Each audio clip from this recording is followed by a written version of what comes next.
गणित के बारे में 2-3 रोचक तथ्य मैं आपको कहना चाहता हूँ। गणित में जो त्रिकोणमिति होती है ना, आपने तो पढ़ा होगा बचपन में, हम लोग अंग्रेजी में उसको ट्रिग्नोमेट्री कहते हैं। ये जो त्रिकोणमिति है, ये जो ट्रिग्नोमेट्री है, ये महर्षि आर्यभट्ट की खोज है।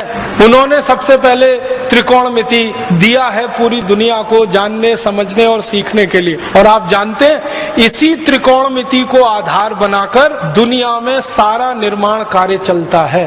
त्रिकोणमिति अगर आप जानते नहीं हैं तो आप किसी भी निर्माण कार्य में लग नहीं सकते। तो सारी दुनिया के निर्माण कार्य का आधार और पृष्ठभूमि महर्षि आर्यभट्ट की देन है। त्रिकोणमिति जो उन्होंने समझाई सारी दुनिया। गणित में त्रिकोणमिति का आविष्कार भारत में हुआ है। फिर इसी तरह एक महान महर्षि हुए भास्कराचार्य। उन्होंने गणित की सबसे पहली पुस्तक लिखी, लीलावती, जिसका नाम लीलावती जो थी वो महर्षि भास्कराचार्य की बेटी थी। तो अपने बेटी के नाम पर, बेटी को जो सिखाते थे गणित में, वही सब उन्होंने लिखा पुस्तक। और लीलावती के बारे में कहा जाता है कि वो इतनी कुशाग्र बुद्धि थी, इतना तीव्र बुद्धि वो बेटी थी कि पेड़ के पत्ते गिन सकती थी। और जब भी उसको पेड़ के पत्ते गिनने के लिए कहा गया तो वास्तव में उतने ही पत्ते निकलते थे जितने होते थे। और उसको कहा जाता था कि तुम्हारी बुद्धि बहुत तेज चलती है, तो कहती थी वो पिताजी की कृपा है, उन्होंने मुझे गणित सिखाया। पेड़ के पत्ते गिन लेना कोई आसान काम नहीं है, ये कुछ ऐसा ही काम है कि आसमान में तारे गिन लेना। और लीलावती इसमें सिद्धहस्त थी।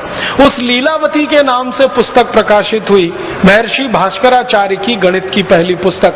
और सारी दुनिया ने उस पुस्तक को आधार बनाकर अपने यहाँ गणित का कोर्स बनाया है, सिलेबस बनाया। आपको हैरानी होगी जानकर, दुनिया के बहुत सारे देशों ने अपने गणित का सिलेबस लीलावती के आधार पर बनाया। ऐसे एक महान हमारे देश में गणितज्ञ हुए, उनका नाम था महर्षि ब्रह्मगुप्त। इन्होंने सारी दुनिया को सबसे पहले सिखाया जोड़ना, घटाना, गुणा करना और भाग करना। ये अंक गणित का जो 4 हिस्सा है, जोड़, घटाना, भाग और गुणा, ये सबसे पहले महर्षि ब्रह्मगुप्त ने पूरी दुनिया को सिखाया। और इसके लिए उन्होंने शास्त्र निर्माण किया। और महर्षि ब्रह्मगुप्त के ही नाम ये खोज है कि वर्ग करना और वर्गमूल करना, घन करना, घनमूल करना, ये भी उन्होंने सबसे पहले सूत्र दिया दुनिया को सीखने के। और जो बीज गणित हम पढ़ते हैं, जिसको हम आजकल अलजेब्रा कहने लगे हैं, ये अलजेब्रा पूरा का पूरा महर्षि ब्रह्मगुप्त की देन है।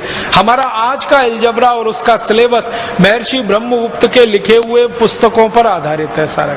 इसी तरह से एक प्रमेय होती है, एक थ्योरम है, वो हम लोग पढ़ते हैं बचपन में, 9वीं 10वीं कक्षा से लेके 12वीं तक हम उसका इस्तेमाल करते हैं। वो थ्योरम को पाइथागोरस थ्योरम कहते हैं। पाइथागोरस का जन्म हुआ ईसा से 8 शताब्दी पहले, और ईसा के 15वीं शताब्दी पहले के भारत के गुरुकुलों के रिकॉर्ड्स बताते हैं कि पाइथागोरस हमारे यहाँ था। हम उसको बोधायन प्रमेय के रूप में पढ़ते थे। बोधायन एक महर्षि हुए, उनके नाम से वो प्रमेय पढ़ाई जाती थी भारत में ईसा के जन्म के 15 शताब्दी पहले, माने आज से लगभग 3500 साल पहले वो प्रमेय भारत में पढ़ाई जाती थी बोधायन प्रमेय के नाम से। और वो प्रमेय क्या है? कर्ण का वर्ग बराबर लंब का वर्ग धन आधार का वर्ग, हिंदी में कहते हैं ना, हाइपोटेन्यूज का स्क्वायर परपेंडिकुलर और बेस के स्क्वायर के एडिशन के बराबर। तो कर्ण का वर्ग बराबर लंब का वर्ग धन आधार का वर्ग, ये जो हम पढ़ते हैं, ये सबसे पहले बोधायन महर्षि की देन है, जिसके आधार पर सारी दुनिया ने सीखा। पाइथागोरस ने बेईमानी करके और चालाकी करके इसको अपने नाम से प्रकाशित करवाया, और वो आज तक सारी दुनिया इसी भ्रम में जी रही। इसी तरह से मैथमेटिक्स में, मॉडर्न मैथमेटिक्स में एक थ्योरम इस्तेमाल होती है, बाइनोमियल थ्योरम। अगर थोड़ा गणित आपने उच्च स्तर का पढ़ा होगा तो आपको तुरंत ये नाम ध्यान में आएगा। बाइनोमियल थ्योरम जो द्विपद प्रमेय है, वो सारी दुनिया को सबसे पहले भारत ने दी।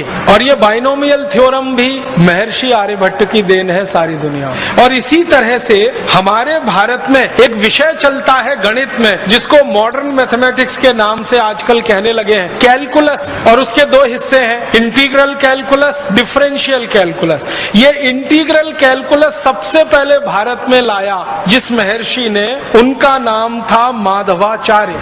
और डिफरेंशियल कैलकुलस पूरी दुनिया को सिखाया जिन महर्षि ने, उनका नाम था भास्कराचार्य। डिफरेंशियल कैलकुलस का आज का पूरा सिलेबस भास्कराचार्य जी जी की पुस्तक को सामने रख लो तो समझ में आ जाए। और माधवाचार्य जी की जो गणित की पुस्तक है उसको पढ़कर डिफरेंशियल वो इंटीग्रल कैलकुलस पढ़ो, बिल्कुल साफ समझ में आ जाए। और गणित में सबसे ज्यादा शोध दुनिया में हुआ है तो वो भारत के बाद दूसरे नंबर पर सबसे बड़े गणितज्ञ माने जाते हैं दुनिया में, वो फ्रेंच लोग हैं। फ्रांसीसी लोग इस बात को स्वीकार करते हैं कि गणित अगर हमने सीखा है और दुनिया ने सीखा है तो वो भारत से सीखा है। और गणित की जो मूल बात है 0, 1, 2, 3, 4, 5, 6, 7, 8, 9 जिसको हम नंबर सिस्टम कहते हैं, ये सारी दुनिया को भारत की देन। और आपने मेरे व्याख्यान के पहले वो जो गीत सुना, जब 0 दिया मेरे भारत ने, वो सच है। सारी दुनिया को 0, फिर 1, फिर 2, फिर 9 तक की गिनती हमने सिखाई। और जो गिनती सिखाएगा वही गणित बनाएगा। गणित तो उसी को आएगा जिसको गिनती आएगी। जिन्होंने गिनती गिनी है और जिन्होंने गिनती पढ़ी है वही गणित बना सकते हैं और गणित सिखा सकते हैं। तो भारत ने सारी दुनिया को गिनती दी है, गणित दिया है, गणित के सूत्र दिए हैं। और कुछ गणित के सूत्रों के बारे में तो आप सब जानते हैं।